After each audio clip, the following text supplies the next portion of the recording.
फांसी दो, फांसी दो। दीपक के हत्यारों को फांसी दो, फांसी दो। दीपक के हत्यारों को फांसी दो, फांसी दो। दीपक के हत्यारों को फांसी दो, फांसी। जयपुर के महिला चिकित्सालय में कार्यरत दीपक के आत्महत्या मामले में आखिरकार एसएमएस प्रशासन को झुकना पड़ा। आपको बता दें कि दीपक खारवाल की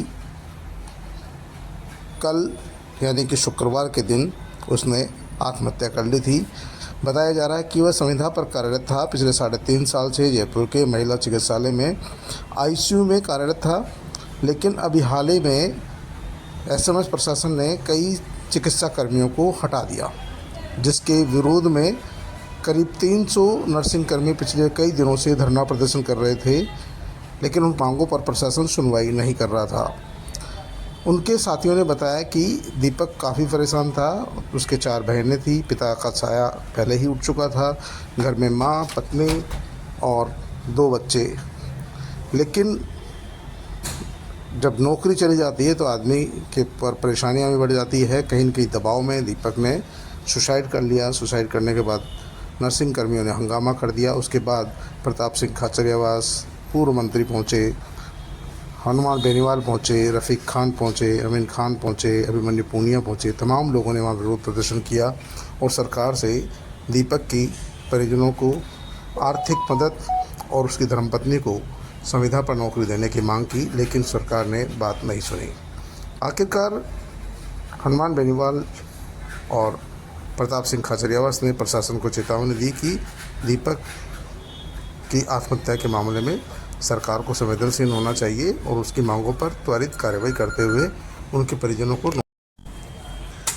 घटना की जानकारी मिलने के बाद राष्ट्रीय लोकतांत्रिक पार्टी के संयोजक और सांसद हनुमान बेनीवाल भी अपने समर्थकों के साथ एसएमएस धरने पर पहुंचे। उन्होंने परिजनों से बातचीत की, नर्सिंग कर्मियों से बातचीत की और अन्य दूसरे साथियों से बातचीत करने के बाद सरकार को, प्रशासन को सीधा अल्टीमेटम दिया कि जब तक दीपक के परिजनों को यानी कि उनकी पत्नी को नौकरी और आर्थिक मदद का सरकार ऐलान नहीं करती है, तब तक धरने से नहीं उठेंगे और न ही डेड बॉडी उठाएंगे।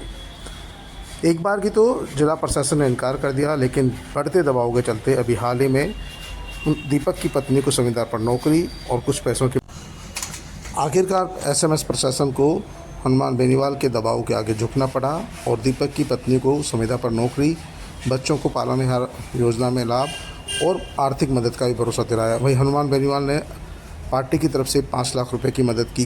आप कर रहे हो तो क्यों ना आप संविदा कर्मियों को आप नियमित क्यों नहीं करो? पुरानी सरकारों के समय भी हुआ तो संविदा कर्मियों को नियमित करना चाहिए। कोविड के समय इन लोगों ने बहुत जबरदस्त तरीके से मदद करी थी लोगों को, और अब इनको अपन निकाल दें, ये तो अन्याय। एक तरीका 1 करोड़ का मुआवजा और नौकरी 1 करोड़ का मुआवजा, परिजनों की जो भी डिमांड है जो देखते हैं।